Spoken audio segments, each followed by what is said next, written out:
Movie के शुरुआत में हम देखते हैं कि सबीना नाम की एक लड़की को जबरदस्ती एक हॉस्पिटल में लाया जाता है। दरअसल इसे एक मानसिक बीमारी है जिसमें वो अपने इमोशंस कंट्रोल नहीं कर पाती।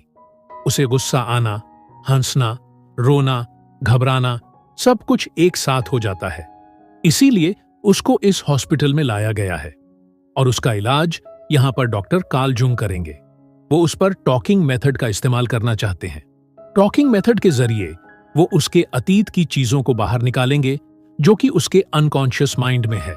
और इस मेथड को इमोशनल रिलीफ भी कहा जाता है, क्योंकि जब पेशेंट को घटना याद आती है तो इमोशनली उसको बहुत रिलीफ मिलता है, जिससे वो इस मानसिक बीमारी से बाहर आ सकती है। दरअसल ये पूरी की पूरी थ्योरी सिगमंड फ्रॉइड की है, लेकिन ये सिर्फ एक थ्योरी थी। इसीलिए दुनिया का कोई भी डॉक्टर इस मेथड को अपने पेशेंट्स के ऊपर इस्तेमाल नहीं करता, बल्कि सभी डॉक्टर अपने पेशेंट्स के ऊपर शॉक थेरेपी का इस्तेमाल करते हैं।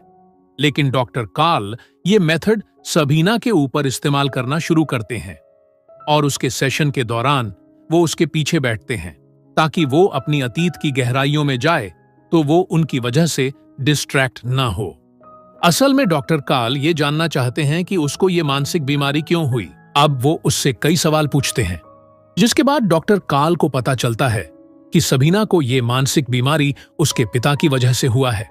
दरअसल सबीना जब मात्र 5 साल की थी तब उसकी जरा सी गलती के लिए उसके पिता उसको कपड़े उतारकर बहुत बुरी तरह से पीटते थे, जिसकी वजह से उसको काफी गुस्सा और रोना आया था।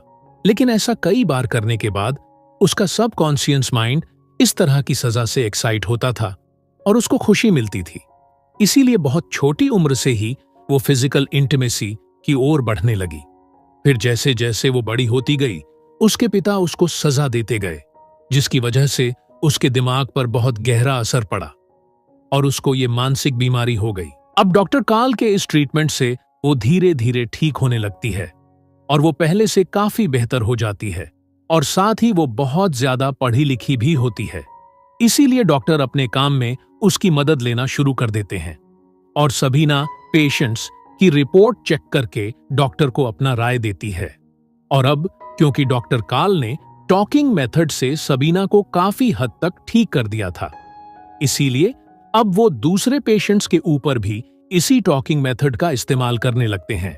उसके बाद 2 साल बीत जाते हैं और अब डॉक्टर कार्ल पहली बार अपनी पत्नी के साथ सिगमंड फ्रॉइड से मिलने उनके घर जाते हैं, जिसने टॉकिंग मेथड की थ्योरी लिखी थी।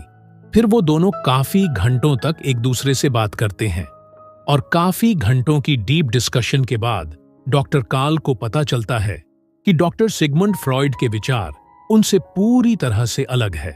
वो दूसरों की बात मानने के लिए बिल्कुल भी तैयार नहीं है, बल्कि वो दूसरों को अपनी बातों से प्रभावित करने की कोशिश करते हैं। इसके बाद हम देखते हैं कि सबीना बार बार डॉक्टर कार्ल से मिलती है। अब वो भी एक साइकियाट्रिस्ट बनना चाहती है, लेकिन बार बार मुलाकातों में उसे पता ही नहीं चलता कि वो डॉक्टर कार्ल की तरफ अट्रैक्ट हो गई है। फिर वो अपने दिमाग में बहुत सारी फैंटेसीज डॉक्टर कार्ल के साथ इमेजिन करती हैं। दरअसल उसका किसी के भी साथ रिलेशन नहीं था और उसके दिमाग में जो फैंटेसीज थी वो कार्ल के साथ पूरा करना चाहती थी। इसीलिए वो दोनों जब बैठकर बात कर रहे थे तभी सबीना कार्ल को किस कर देती है, लेकिन डॉक्टर कार्ल कोई भी रिस्पॉन्स नहीं देते क्योंकि वो अपनी पत्नी को धोखा नहीं देना चाहते थे। उसके बाद एक दिन डॉक्टर सिगमंड फ्रॉइड एक पेशेंट को डॉक्टर कार्ल के पास भेजते हैं, जो खुद एक डॉक्टर है जिनका नाम ग्रोस होता है, लेकिन ये भी फिजिकल इंटीमेसी के आदी है।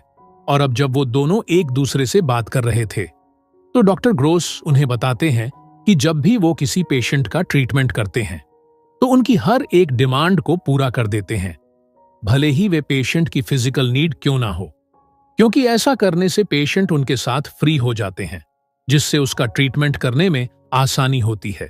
तब कार्ल डॉक्टर ग्रोस को सबीना की इच्छाओं के बारे में बताते हैं, जिस पर वो कहते हैं कि तुम्हें उसकी इच्छाओं को पूरा करना चाहिए। और अब उनकी बातें सुनकर डॉक्टर कार्ल सबीना के साथ रिलेशन में आ जाते हैं, जिसके बाद सबीना की जो भी इच्छाएं होती है वो कार्ल के साथ पूरा करती है तब डॉक्टर कार्ल उसको उसके पिता की तरह सजा देकर उसको एक्साइट कराते हैं और उसकी हर एक इच्छा को पूरा करते हैं। उसके बाद डॉक्टर कार्ल सिगमंड फ्रॉइड के पास जाते हैं और उनसे सबीना के केस को डिस्कस करते हैं, जिस पर सिगमंड फ्रॉइड कहते हैं कि ये काम वासना है जिसको पूरा करने के लिए वो किसी भी हद तक जा सकती है।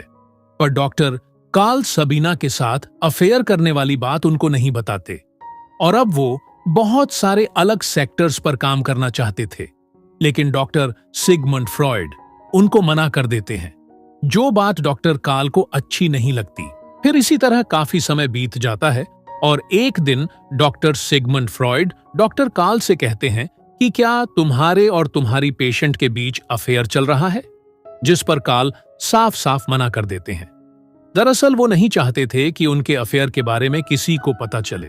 तब डॉक्टर सिगमंड फ्रॉइड कहते हैं कि कोई अनजान लड़की ने मुझे लेटर भेजा था कि उसका तुम्हारे साथ अफेयर चल रहा है, जिसे सुनने के बाद डॉक्टर कार्ल सबीना के पास जाते हैं और उससे ब्रेकअप कर लेते हैं, जिसके बाद एक बार फिर से सबीना मेंटली वीक होना शुरू हो जाती है और उसे अपनी मेडिकल की पढ़ाई पूरी करने के लिए किसी की मदद चाहिए थी। इसीलिए वो डॉक्टर सिगमंड फ्रॉइड को एक लेटर लिखती है, जिसमें वो अपनी और कार्ल के अफेयर के बारे में भी लिखती है, जिसके बाद सिगमंड फ्रॉइड कार्ल से दोबारा कंफर्म करते हैं। तब डॉक्टर कार्ल दोबारा से उनको मना कर देते हैं।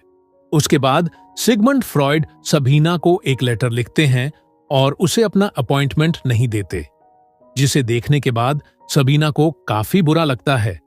फिर वो डॉक्टर कार्ल से मिलने जाती है और उन्हें कहती है कि तुम्हें हमारे बारे में सिगमंड फ्रॉइड को बताना होगा, क्योंकि मुझे अपनी पढ़ाई में उनकी मदद चाहिए।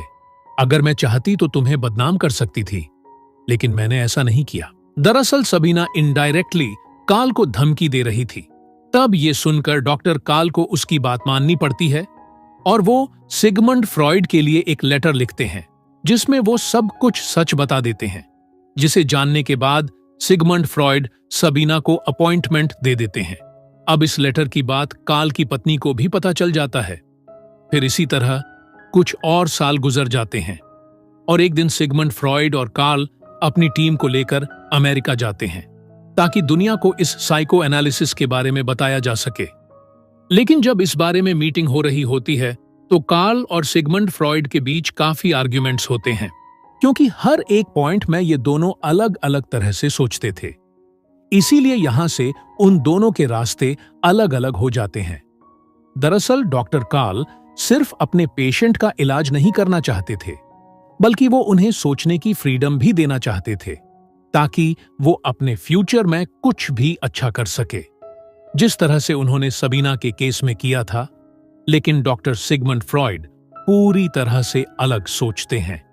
वो इस बीमारी के इलाज को और भी ज्यादा डेवलप करना चाहते हैं और पेशेंट के ठीक होने के बाद उन्हें उससे कोई मतलब नहीं होता। और अब क्योंकि डॉक्टर सिगमंड फ्रॉइड और कार्ल के बीच कोई बातचीत नहीं होती, इसीलिए कार्ल का मानसिक संतुलन बिगड़ जाता है और उनके सोचने की शक्ति भी कमजोर हो जाती है और वो एक बार फिर से सबीना के साथ अफेयर शुरू करना चाहते हैं। लेकिन अब सबीना ने फैसला कर लिया था कि वो दूसरे शहर शिफ्ट हो जाएगी, क्योंकि वो जानती थी कि डॉक्टर कार्ल अपनी पत्नी को नहीं छोड़ेंगे। इसका मतलब ये है कि उनके रिश्ते का कोई फ्यूचर नहीं है। फिर दूसरे शहर में शिफ्ट होकर वो एक दूसरे रशियन डॉक्टर से शादी कर लेती है और एक साल बाद जब वो प्रेग्नेंट होती है तो वो डॉक्टर कार्ल और उसकी पत्नी से मिलने आती है और कार्ल की पत्नी को उन दोनों के अफेयर के बारे में पता था। इसीलिए वो सबीना को कहती है कि तुम कार्ल को समझाओ ताकि वो अपने डिप्रेशन से बाहर आ सके। दरअसल अब वो मानसिक तौर से काफी कमजोर हो चुके हैं। तब ये सुनकर सबीना कार्ल के पास जाती है और उसको बताती है कि मेरे पेट में जो बच्चा है उसका पिता तुम ही हो, जिसे सुनकर कार्ल उसको बताते हैं कि मैं तुमसे बहुत प्यार करता हूं। हालांकि मैंने तुम्हें कभी बताया नहीं, लेकिन यही सच है।